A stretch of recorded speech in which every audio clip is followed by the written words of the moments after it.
오늘은 아리까리한 소식, 5천명만 알고 있는 소식, 당신도 알아야 되는 소식, 사실을 말하지만 예측도 해보는 시간.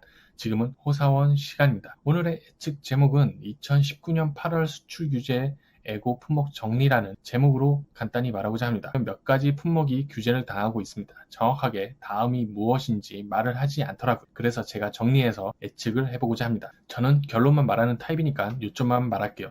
한국전략물자관리원 자료에 공시가 나와 있습니다. 우리나라의 화이트리스트 제외가 되면 규제가 될 품목들을 정리해 두었습니다. 지금 제가 말하고 있는 시간에 조회수가 한 5천 정도 됩니다. 우리나라의 국민이 몇 명인데 아직도 이 글을 안 보고 있거나 모르셨던 분들이 있어서 믿기지가 않습니다.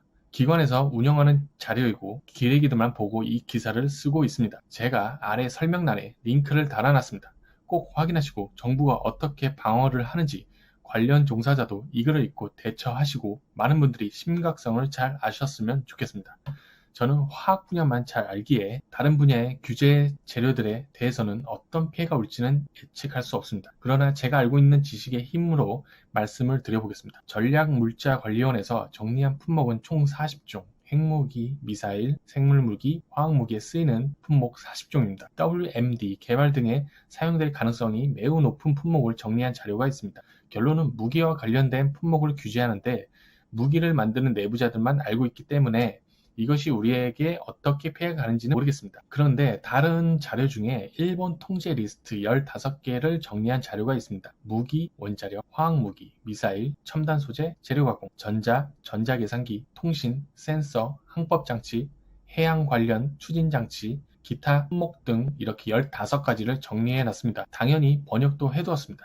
그래서 5가지를 순서대로 터질 것 같은 걸 예측해 봤습니다. 첫 번째, 전자 및 첨단 소재 리스트인 반도체 관련 첨단 소재. 두 번째, 통신 장비 관련 공작 기재. 세 번째, 원자력 장비 및 재료 규제가 들어갈 거라 보고 있습니다. 네 번째, 제조 시 필요한 장비 규제가 들어갈 것으로 보고 있습니다. 다섯 번째, 무기 관련 재료 및 장비 규제가 들어갈 것으로 예측됩니다. 국가 보안에 따르면 무기 관련 재료가 터지는 게 먼저겠지만 우선적으로 기사에 보여질 만한 것, 일반인들에게 큰 충격을 줄 수 있는 것들을 정리해보니 통신 장비와 에너지 부분을 건드린 게 맞다고 보여집니다. 이렇게 이미 자료들이 공개가 되어 있습니다. 실질적인 규제 진행은 8월 1일부터 시작을 하여 8월 15일 전후로 수출에 관한 규제가 적용되리라 보여집니다. 그래서 요즘은 일본 제품이면 아무리 좋아도 걱정부터 하게 됩니다. 저번 예측에서도 말했듯이 SK 하이닉스 회장이 말했던 기사들이 올라왔습니다. 국산품을 쓰지 않은 건 아니다. 품질이 좋지 않아서 쓰지 않는다고 말했죠. 제 예측이 어느 정도 맞은 거네요. 반도체에서 품질이 좋지 않다면 생산 측면에서 불리하기 때문입니다.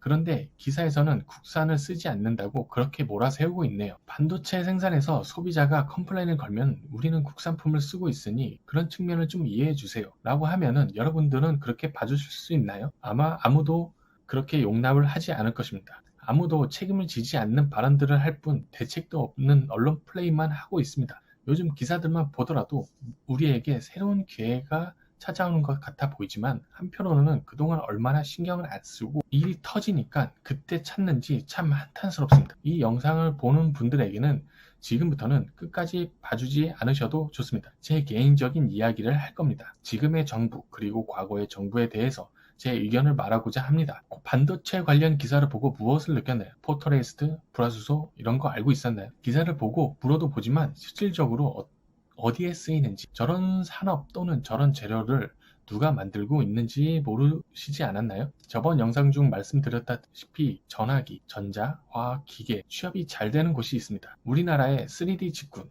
열심히 부려먹기만 하는 직군, 누가 알아주지도 않는 직군, 서울 변두리 지방에서 하루 종일 냄새나고 더럽고 힘든 일을 하고 그것도 모자라 야근을 밥 먹듯이 하고 맥주 한 캔으로 하루의 피로를 날리고 주말마저 일을 하고 가족, 친구, 연인 만날 시간도 없어 사람들과 단절되어 인간관계마저 없이 생활하는 모든 연구자 및 회사원들이 저런 말도 안 되는 것들을 만들고 연구하고 개척해 나가고 있었습니다. 여러분들이 지금껏 품목을 모르셨던 이유는 저렇게 나라 산업에 남들이 몰라주는 곳에서 성실히 일하시는 분들을 몰라주었고 관심과 지원을 해주지 않는 정부가 지금 와서 지원을 해준다는 것이 한편으로는 기쁘기도 하고 억울하기도 합니다. 역사는 반복되듯이 율곡 10만 양병론을 주장했던 시대와 지금 똑같은 일이 벌어지고 있습니다. 이 땅에 많은 학사, 석사, 박사를 길러내고 주요 산업 기술자들을 지금껏 방치해둔 정부가 참으로 한탄스럽게 느껴집니다. 저는 관련 직군의 종사자로서 부당 대우를 받으며 고민하시는 선배분들, 이것마저 취업이 안 되어 마음고생하시는 후배분들, 이번 기회에 대우도 좀 받으시고 취업 기회가 많이 열려서